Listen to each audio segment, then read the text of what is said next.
নমস্কার, 7 এবেক নিউজ নেটওয়ার্কে আপনাদের স্বাগত। বিধ্বংসী অগ্নিকাণ্ডে ভস্মীভূত হয়ে গেল 4টি ঘর সহ একটি দোকান। এদিন রাতে এই ঘটনায় ব্যাপক চাঞ্চল্য ছড়ায় মালদার চাঁচল 1 নম্বর ব্লকের দেবীগঞ্জে।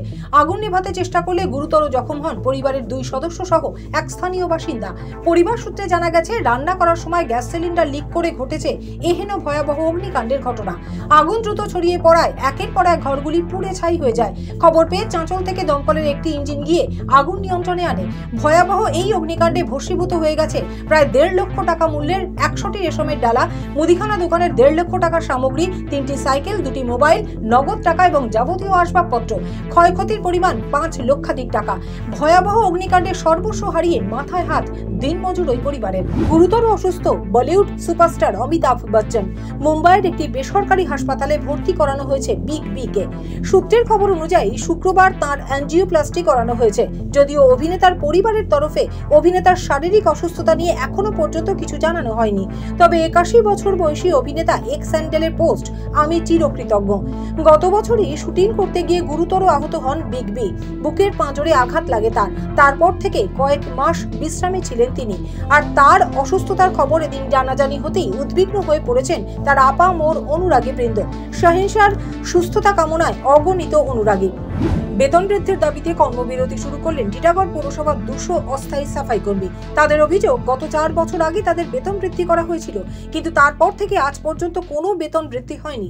বারংবার পৌরপ্রধানকে জানানো সত্ত্বেও হয়নি কোনো সুরাহা।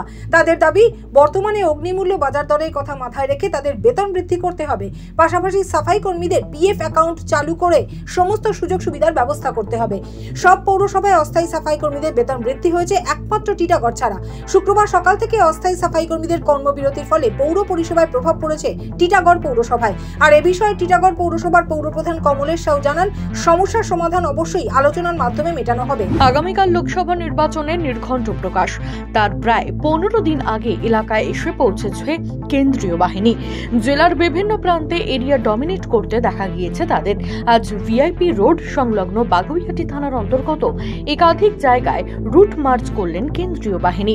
কেষ্টপুর সহ খালপাড়ের বিভিন্ন জায়গায় রুট মার্চ করতে দেখা যায় তাদের।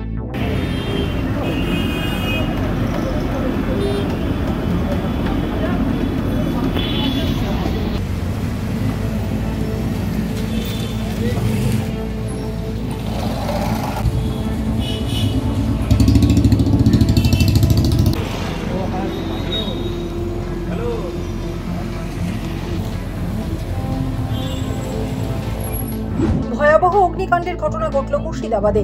অগ্নিদগ্ধ হয়ে মৃত্যু হলো এক বালিকার। বৃহস্পতিবার রাতে মর্মান্তিক এই ঘটনাটি ঘটেছে মুর্শিদাবাদের রানীতলা থানার চর কৃষ্ণপুর এলাকায়। পরিবার সূত্রে জানা গেছে, ওই এলাকার বাসিন্দা ইসমাইল শেখের বাড়িতে হঠাৎই দাউ দাউ করে আগুন জ্বলতে দেখে প্রতিবেশীরা। তারাই ছুটে এসে আগুন নেভানোর কাজে হাত লাগালেও বিধ্বংসী অগ্নিকাণ্ডে সম্পূর্ণ ভস্মীভূত হয়ে যায় ওই বাড়ির যাবতীয় জিনিসপত্র। মৃতার নাম তামান্না খাতুন। ওই বাড়ির গোয়াল ঘরে মশা তাড়ানোর জন্য দেওয়া আগুনই ছড়িয়ে বাড়িতে লেগে যায় বলে প্রাথমিক অনুমান স্থানীয়দের। আর অগ্নিকাণ্ডে এহেন মৃত্যুর ঘটনায় কান্নায় ভেঙে পড়েছেন মৃতের পরিবারের মানুষজন। শোকের ছায়া নেমে এসেছে এলাকার বাসিন্দাদের মধ্যে। খবর পেয়ে ঘটনাস্থলে পৌঁছয় রানীতলা থানার পুলিশ। অগ্নিকাণ্ডের ঘটনায় ব্যাপক চাঞ্চল্য ছড়ায় গোটা এলাকায়। পবিত্র রমজান মাসে বিদ্যুৎ ও জলকষ্টে ভুগছে পূর্ব মেদিনীপুর জেলার এগরা 1 নম্বর ব্লকের পাঁচরোল গ্রাম পঞ্চায়েতের অন্তর্গত কসবাগোলা এলাকার একাধিক পরিবার। স্থানীয় সূত্রে খবর, বিগত 3 দিন ধরে এলাকায় নেই বিদ্যুৎ সংযোগ, মিলছে না পানীয় জলও। আর সেই কারণেই এদিন রাস্তায় বাঁশ ও কাঠের গুঁড়ি ফেলে বিক্ষোভ দেখায় স্থানীয়রা। জানা গেছে, গত বুধবার ঝোড়ো হাওয়া ও বৃষ্টির জেরে বিদ্যুতের খুঁটি সহ ছিঁড়ে পড়ে কারেন্টের লাইন। কিন্তু বিদ্যুৎ দপ্তর এবং স্থানীয় গ্রাম পঞ্চায়েতে বারংবার সমস্যার কথা জানানো সত্ত্বেও মেলেনি সুরাহা। লোকসভা ভোটের আগে এদিন বিধায়কের বিরুদ্ধে ক্ষোভ উগরে দিয়ে ভোট বয়কটের ডাক দিয়েছে এলাকার বাসিন্দারা। পাশাপাশি দ্রুত এই সমস্যার সমাধান না হলে বিদ্যুৎ দপ্তরেও তালা ঝুলিয়ে বিক্ষোভ দেখানোর হুঁশিয়ারি দিল বিক্ষুব্ধ জনতা। পূর্ব মেদিনীপুর থেকে মদন মাইতির রিপোর্ট, 7 এবেক নিউজ নেটওয়ার্ক। জয় হিন্দ।